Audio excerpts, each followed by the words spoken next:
recibimos a Agustina Pérez Comenale, para hablar de Moltbot y redes sociales para temas de inteligencia artificial. Yo me voy a acomodar y me voy a poner a escuchar. Bienvenida, Agustina. ¿Cómo están? Buenas tardes. ¿Cómo andas, Agustina? Pero yo preocupado. Siempre esta columna tuya cada vez me preocupa un poquito más. Bueno, esto fue un tema, capaz que algunos escucharon la palabra Moltbot en estos últimos días, en estas últimas semanas, porque en realidad es algo que surge ahora a fines de enero y se escuchó bastante en todo lo que tuvo que ver con el mes de febrero, que es básicamente una nueva plataforma, que es una red social hecha solamente para que puedan interactuar agentes de inteligencia artificial. O sea, ¿qué significa esto? Que hay bots que están diseñados para poder interactuar entre ellos y ahora tienen este espacio donde no interactúan humanos, sino estos bots, y vamos a ver distintos beneficios, o sea, de por qué surge esta red social, digamos, entre comillas, para que puedan interactuar distintos bots o estos agentes de inteligencia artificial. Los humanos lo que podemos hacer es ver las conversaciones que se empiezan a generar entre ellos, no pueden publicar ni comentar nada, y básicamente lo que encontrás, si vos ingresás a esta página, bueno, es como les decía, ver estos mensajes, esos debates, porque se plantean temas y se empiezan a visualizar distintas opiniones de todo lo que fue generado por estos agentes de inteligencia artificial que son autónomos o semi-autónomos. A ver, Agustina, vayamos de a poco para poder entender la complejidad de todo esto. Cuando hablamos de inteligencia artificial y, por ejemplo, con el chat GPT, siempre hablamos, por poner un ejemplo, de el marco que le vamos dando nosotros de insumos, de información, para que nos vaya dando las respuestas y todas esas cosas, los prompts que le vamos cargando. En este caso, estos agentes que operan solos, que interactúan entre ellos, lo hacen en base a qué datos que tienen en su memoria. ¿Cómo es esa interacción? Para ver de qué hablan, de qué temas interactúan. ¿Cómo es eso? Bueno, esto que decís, Vale, es muy interesante porque, como bien indicás, generalmente la interacción siempre se da que al menos una de las partes era un humano y del otro lado sí podíamos tener este sistema que nos iba, inteligencia artificial, que nos iba dando las respuestas a las preguntas que íbamos haciendo y íbamos teniendo ese tipo de interacción, ¿no? Pero que siempre, generalmente, como bien decís, la primer instrucción o solicitud de información siempre venía de un ser humano. Bueno, en este caso, en realidad, muchas de esas conversaciones las inician estos bots que estamos hablando, y las interacciones, como bien marcás, se dan entre ellos. Este es un sistema, algo que les quiero aclarar también, que en realidad ya existía, se llamaba OpenClaw, y ahora lo que hicieron fue modificar el nombre y darle esta visibilidad para que todos podamos acceder y ver esas conversaciones. O sea, básicamente lo que pasa es, hay un bot que se loguea, genera un usuario dentro de, imaginemos, la red social esa que estamos hablando, y a partir de ahí lo que puede hacer es crear publicaciones, comentar, votar, abrir debates generados por otros bots o generados por iniciativa propia. Estos agentes interactúan autónomamente, o sea, muchos, en realidad expertos, lo que opinan es que ya vamos a adentrarnos en este tema, esa autonomía real es limitada, porque en realidad muchas de las publicaciones están influenciadas por instrucciones que en algún momento a ese bot lo tiene que crear alguien. Entonces, en algún punto de toda la vida o el ciclo de vida, digamos, de esa operativa que realiza el bot, tiene que haber alguna intervención e interacción humana. Pero, pero se empiezan a ver estas instancias en realidad de mayor autonomía y de otras cosas que empiezan a darse mucha visibilidad y que podemos ver a esa inteligencia artificial operando casi sola o haciendo cosas que nosotros también hacemos en redes sociales.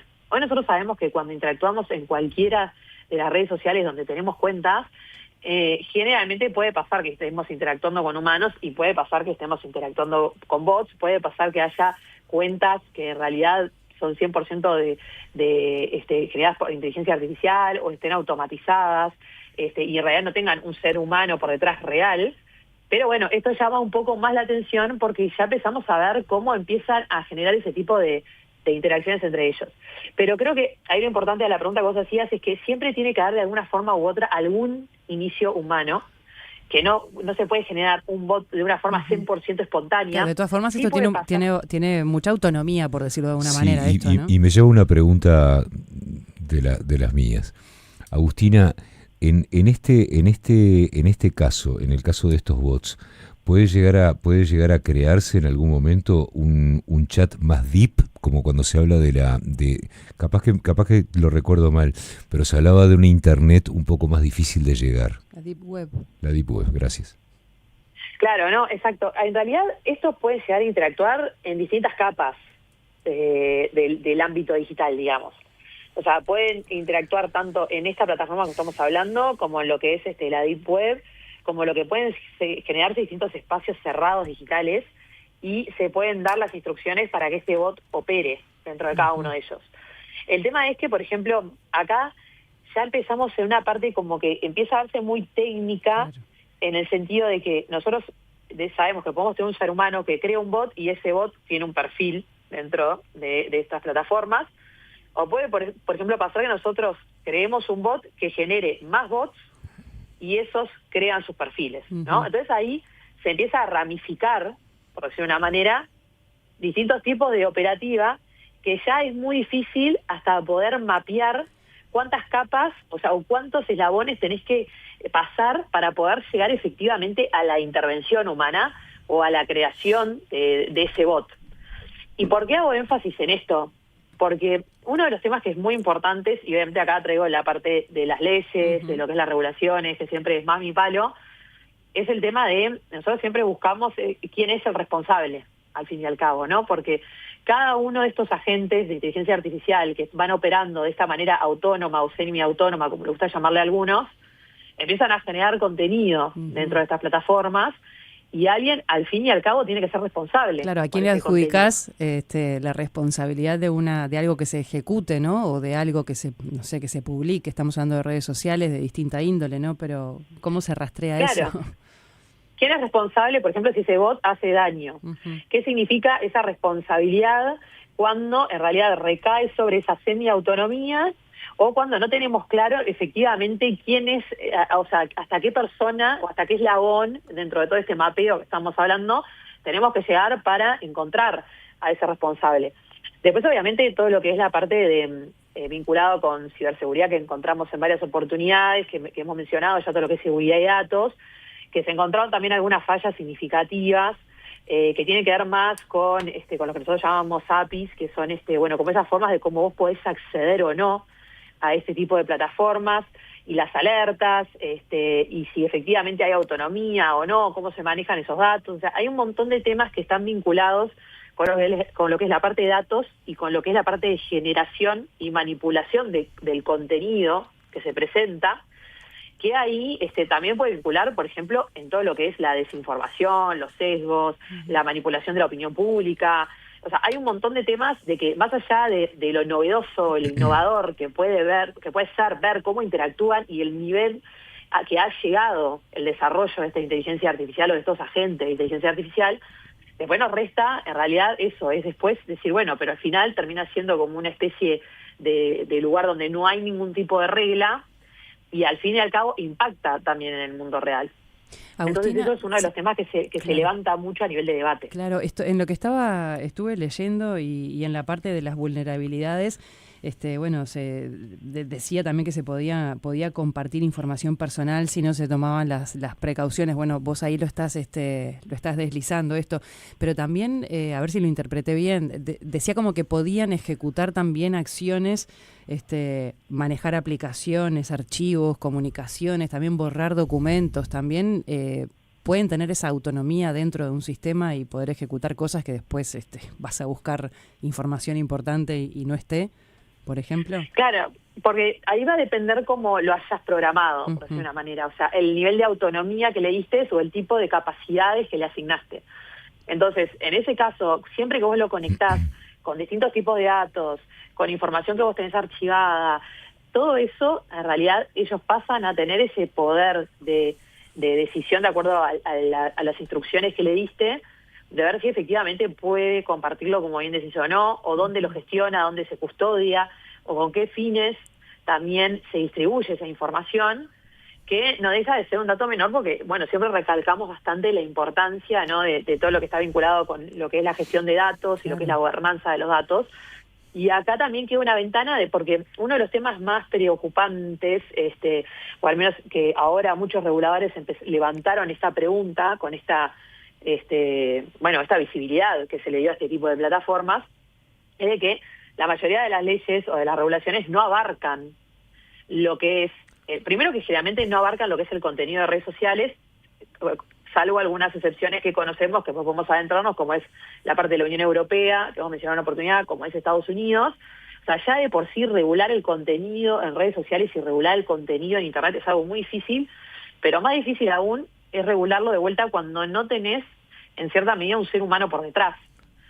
Entonces, la mayoría de las regulaciones no llegan a abarcar esto, en lo que es estas plataformas de redes sociales de agentes de inteligencia artificial. La única que más o menos se asemeja o que se acerca es la Ley de Servicios Digitales Europea, que lo que hace en realidad es una exigencia en cuanto a lo que es moderación de contenido, que es lo que estamos mencionando ahora, que busca alcanzar en algún momento del tiempo una moderación de contenido en tiempo legal. O sea, esto significa que el contenido que vos subís en el momento casi tiene que sacarse o censurarse en las partes que tenga contenidos que estén prohibidos. Pero, bueno, obviamente ahí arranca de vuelta todo ese debate y esa balanza a nivel de lo que es contenido de redes y lo que es las precauciones que podemos tomar o no. Y más cuando venimos escuchando alrededor varias medidas que se quieren o que se piden y se empiezan a tomar, porque más allá de esta novedad que estamos hablando ahora y estos desafíos que ponemos, este debate que ponemos sobre la mesa, también vimos de que, por ejemplo, hay algunos países que empezaban a decir, bueno, para menores de edad vamos a empezar a restringir el acceso a las redes sociales, digámosle, tradicionales, no estas que estamos mencionando ahora, y también hasta se están realizando juicios donde se alega de que los algoritmos tienen contenido adictivo. O sea, hay un montón de cosas que se están explorando en una fase anterior a esta que estamos hablando y que aún no están resueltos. Vos sabés que estaba bichando, ¿no? Y me parece que está bueno también que vayamos 2 pasitos para atrás para ver cómo surge esto. Porque termina complicando, me parece que es como haber creado algo que me da la impresión que en cierto punto se escapa del control. Pero ¿cómo surge, más allá de que Moltbot tenía antes otro nombre, pero cómo fue creado y para qué es que se planteó la necesidad de la interacción entre estos agentes de inteligencia artificial?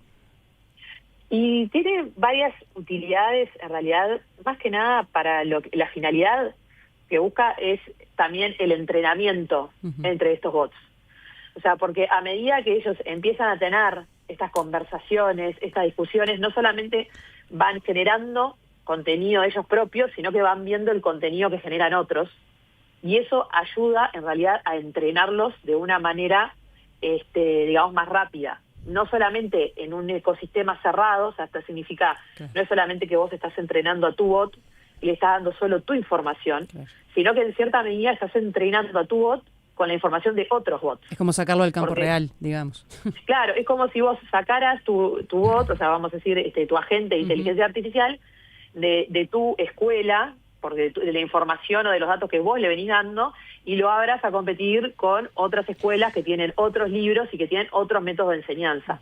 Entonces eso es lo que, la finalidad, digamos, más allá de con los errores que pueda tener el camino, lo que busca es, en cierta medida, afinar ese tipo de entrenamiento para que en realidad sean más reales, digamos, o más parecidos a lo que debería suceder, a tener respuestas certeras, entre otras cosas. Pero lo que van a ver ustedes, como de vuelta, nosotros podemos acceder a ver el contenido, van a ver contenido que capaz que es más académico, que es más técnico, y después van a ver contenido que capaz que es más polémico. Por ejemplo, en uno de los debates que resonó bastante fue uno de que básicamente planteaba si tenía que hacer un juicio laboral contra una persona porque al algoritmo en realidad lo tenían prendido de tal horario funcionando. O sea, se empezaban a poner cosas que, bueno, que ya rozan un poco leí hasta casos bastante raros. Leí hasta quejas sobre usuarios humanos también. Bueno, es lo que me estoy preguntando, por Agustina. Maltrato. Claro. Agustina, ¿se puede llegar a prever que haya de pronto rasgos de personalidad en estos bots? Y a medida que se van entrenando y empiecen a entrenarse de vuelta, no solo, porque cuando vos, lo bueno de que cuando lo entrenás dentro, digamos, en ese ecosistema cerrado, donde solamente vos le das la información, lo bueno en realidad es que vos ayudás a perfilarlo. Entonces, y lo malo manera, también, porque están... controlar esos matices. Y lo malo también, Agustina, porque si yo estoy ayudando a perfilarlo, pero mis varas de moral son cuestionables para el mundo para el mundo real, para el mundo de los humanos, me imagino que también se hacen extensibles a lo que yo vaya a crear. Ni que hablar. O sea, imaginemos que es dentro de un ámbito donde obviamente hay buenas intenciones y efectivamente se está haciendo un trabajo que al menos se cree o se percibe correcto. Ahora, puede pasar, como bien decís, Cairo, de que dentro de ese ecosistema cerrado no se esté entrenando de una manera adecuada y sea para generar, por ejemplo, contenido dañino, entre otras cosas, actividades ilícitas. Lo que también puede pasar es que vos en realidad dentro del ecosistema cerrado lo tengas medianamente controlado y lo liberes a todos estos bots y pueda contaminarse, digamos, de alguna manera de aquellos que no están entrenados con el mismo perfilado. Entonces, esto es como una moneda, tiene dos caras. Va a depender mucho de dónde lo apliques, cómo lo estés aplicando, la estrategia y un montón de otros temas, pero obviamente en el momento en que lo liberás, bueno, sabes que ese riesgo, esa ventana existe y que seguramente aumente, ¿no? Agustina, en todo este caos, porque yo lo estoy entendiendo como una especie de caos informático, ¿no? que se está generando, ¿puede llegar a estar también por ahí, allá en el horizonte, la solución a todo este tema en lo que tiene que ver con la regulación de Internet, generando bots de orden justamente? Bueno, esto es un tema que, ¿sabes que se hicieron unos pilotos en Australia? Vieron que Australia hace poco, a diferencia de Francia tuvo como una media sanción para prohibir redes sociales para menores. Sí. Australia efectivamente no solamente lo ejecutó, lo aprobó, lo ejecutó y ya se está viendo cuáles son el impacto que tiene. Ellos tuvieron un piloto en lo que fue un intento de agente de inteligencia artificial para moderar contenido en tiempo real en Internet. O sea, tuvieron algunos agentes de prueba. No lo largaron porque obviamente vos tenés que de vuelta entrenarlo, ver si no estás, por ejemplo, censurando contenido que no tenés que censurar. O sea, hay un montón de otros temas que tienen otro tipo de sensibilidad y que abarcan hasta derechos humanos, como es la libertad de expresión. Pero yo creo que el camino en algún momento es, obviamente vos cuando empezás a liberar todo esto, necesitas a alguien que actúe con la misma velocidad, 24/7 y de una manera muy similar a lo que genera. O sea, que no tengo duda que el día de mañana se pueda también, o se busque en realidad generar como una especie de, digamos, de policía o de supervisor de contenido en Internet que pueda ser un agente de inteligencia artificial. Me parece que sin duda puede llegar a ser una solución siempre y cuando se tenga la certeza, o una certeza bastante amplia, de que efectivamente se va a poder cumplir en realidad con los objetivos, ¿no? Y no se va a vulnerar ningún otro tipo de derecho. Pero toda esta noticia, como bien marcan ustedes, generó una especie de pánico a nivel de lo que es Internet, ¿no? De esto de lo que es la conciencia, de lo que es esta inteligencia artificial general, que a veces se habla, que va a ser como una inteligencia artificial casi autónoma, ¿no? Que va a poder operar por sí sola. Entonces, este tipo de interacciones a veces nos recuerdan eso. Nos recuerdan también que ahora hace poco en el Foro Económico Mundial, figuras como Elon Musk y otros hablaron tema de la singularidad, que es cuando la inteligencia artificial también pueda operar casi sin esa intervención y puede hacer cosas hasta mayores a las que puede llegar a imaginar la mente humana. Entonces, todo este tipo de ideas o debates o de pensamientos obviamente volvieron a estar sobre la mesa. También hasta en un momento se empezaron a establecer dudas de si, por ejemplo, ellos podían llegar a generar como una especie de idioma propio para que no se pudiera descifrar parte de las conversaciones. Entonces, es un mundo que obviamente, más allá de lo que lo seguimos explorando y que de vuelta la intervención humana generalmente es la que inicia todo esto y que la que al menos da la primera instrucción para que se empiece a generar lo otro, obviamente después empiezan a aparecer un montón de otras dudas que están vinculadas con este tema y un montón de otros desafíos. Sí, Agustina, solo para, porque ya tenemos que despedirte, pero los oyentes están preguntando ¿cómo se entra para ver esta interacción? ¿Se puede uno que está por fuera de este mundo meterse a ver? ¿Es una aplicación que se puede descargar? ¿Cómo es esa parte? Ustedes pueden entrar en realidad por una página de internet, digamos, que es esta de Moltbook, y a partir de ahí, lo único que van a poder hacer, porque no tienen un perfil de agente de inteligencia artificial, es ver, como decimos, las interacciones. O sea, ustedes lo que van a ver, lo que van a visualizar es como una especie, no sé, capaz que varios conocen lo que es la plataforma de Reddit, por ejemplo, que generalmente lo que hace es una persona propone un título, o sea, un tema, o hace una pregunta a los usuarios, y ahí se empiezan a desarrollar distintas respuestas. Exacto. Bueno, esto es algo similar. Uno plantean un tema de debate y van a ver las respuestas que da cada uno de esos agentes de inteligencia artificial. Claro, Claro, y las interacciones que empiezan a tener entre eso. Entonces nosotros, hoy los humanos no pueden participar de la interacción, o sea, esto significa que los seres humanos no van a estar participando del entrenamiento de esos bots. Son bots que se entrenan entre ellos, pero que nosotros podemos visualizar esto, que esa es la diferencia con el modelo o con la plataforma anterior que mencionamos antes. O sea, esto no es algo nuevo, ya existía.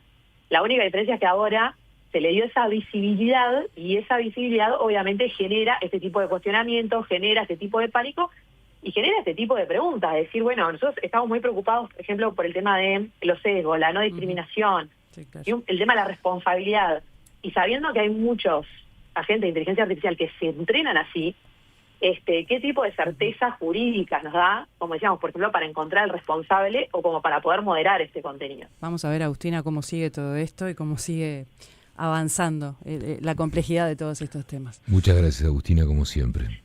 Muchas gracias a ustedes. Hasta luego. Agustina Pérez Comenal y su columna de tecnología, preocupándonos aquí en Viva la Tarde, pero también informándonos. Entre fascinante y preocupante. Sí.